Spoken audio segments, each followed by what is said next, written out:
Assalamu alaikum students. Welcome to ninth biology preparation. Today we will start the first chapter of biology portion, that is the fundamental unit of life.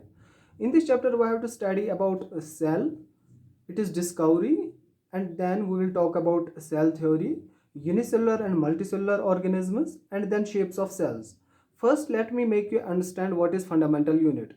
तो इसके लिए आपने पढ़ा है कि matter, आपने chemistry में पढ़ा है कि matter is made up of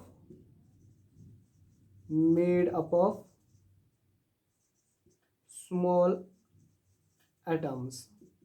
for example हम अगर आयरन रॉड ले लेंगे तो छोटे छोटे आयरन एटम्स मिल के एक इस आयरन रॉड को बना लेंगे, ठीक है। और ये जो छोटा एक एटम है ये इसका फंडामेंटल यूनिट कहलाएगा, फंडामेंटल यूनिट। ठीक इसी तरह लिविंग ऑर्गेनिजम्स भी छोटे छोटे यूनिट्स के बने होते हैं जिनको हम सेल्स नाम बोलते हैं। इसका मतलब है सेल्स आपस में मिलके एक लिविंग ऑर्गेनिज्म को बनाते हैं, ठीक है। और ये जो एक यूनिट है this cell, it's actually the fundamental unit of life, the fundamental unit of life. The word cell is derived from Latin. This cell is actually, it is Latin word,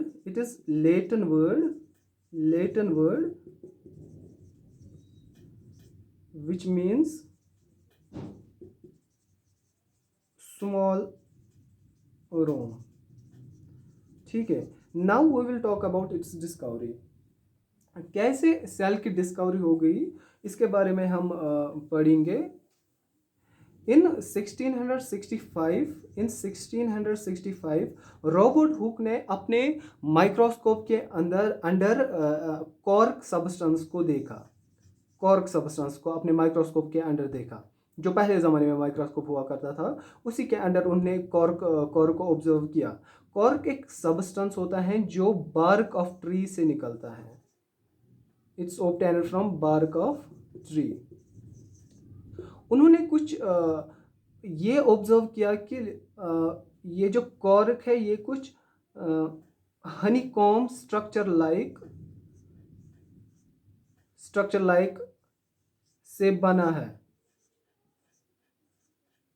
honeycomb structure like बना है। और ये जो एक compartment है इसमें जिसमें हनी बीज रहते हैं, एक कंपार्टमेंट में एक हनी बी रहती हैं, इसको उन्होंने सेल नाम बोला, सेल। तो ये जो सारे सेल्स मिलके पूरे स्ट्रक्चर को बनाते हैं, इनको उन्होंने नाम बोला कि दिस इज एक्चुअली सेल।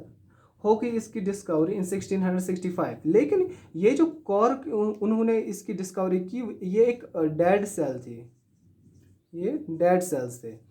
फिर in 1674 Leeuwenhoek discovered free living cell in pond water. इन्होंने फ्री लिविंग सेल को डिस्कवर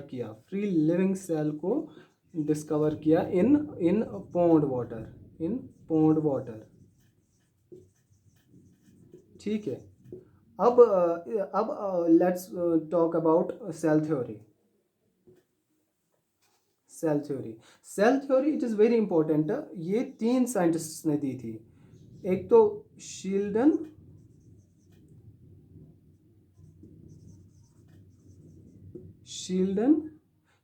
एक बॉटनिस्ट थे। बॉटनिस्ट का मतलब है जो प्लांट्स के बारे में स्टडी करता हो, उसको हम बॉटनिस्ट बोलते हैं। इन्होंने बहुत सारी स्टडी के बाद ये ऑब्जर्व किया कि all plants are made up of cells। ठीक इसी तरह ये इन्होंने 1838 में बताया था, 1838 में। ठीक इसी तरह सैचविन, ये एक जोलॉजिस्ट है। जोलॉजिस्ट का मतलब जो एनिमल्स के बारे में स्टडी करता हो। इन्होंने बहुत सारी स्टडी के बाद ये ऑब्जर्व किया कि all animals are made up of all animals are made up of cells. Okay, ये इन्होंने बताया इन 1839। तो दोनों की ऑब्जर्वेशंस को मिला के एक ही पॉइंट मिला हमें कि all living organisms are made up of all living organisms are made up of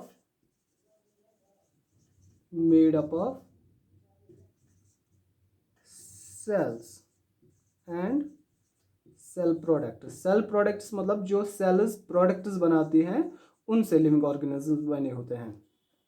लेकिन इनका क्या ड्रॉबैक था, इन्होंने ये नहीं बताया कि नए नए सेल्स, इतनी सारी सेल्स बनते कैसे हैं, नई नई सेल्स बनते कैसे हैं। तो उसके लिए एक साइंटिस्ट आए जिनका नाम था विर्चो, रुडोल्फ विर्चो। विर्चो ने ये बताया कि ये जो नई नई सेल्स बनते हैं ये प्री एग्जिस्टिंग सेल्स से बनते हैं। प्री एग्जिस्टिंग सेल्स मतलब जो पहले सेल्स मौजूद होते हैं उन्हीं से नई नई सेल्स बनते हैं। कैसे? अगर हम एक एग्जांपल ले लेंगे, एक सेल है यहाँ पे, ये सेल ग्रो करके डिवाइड कर लेगी और दो सेल्स बना लेगी। ये सेल्स फिर से ग्रोथ करके डिवाइड कर लेगी और नई 4 सेल्स बनेंगे। ऐसे ऐसे करके बहुत सारी सेल्स बनेगी जिससे फिर नए ऑर्गेनिज्म बनेंगे। ठीक है। नाउ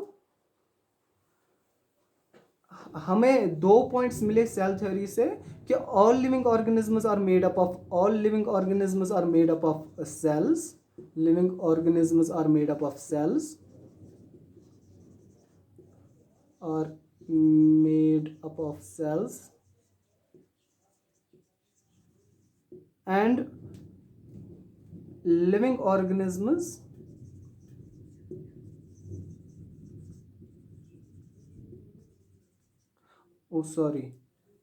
all new cells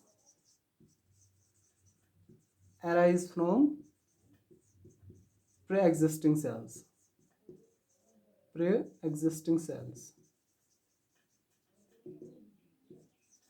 ठीक है। तो it was about cell theory.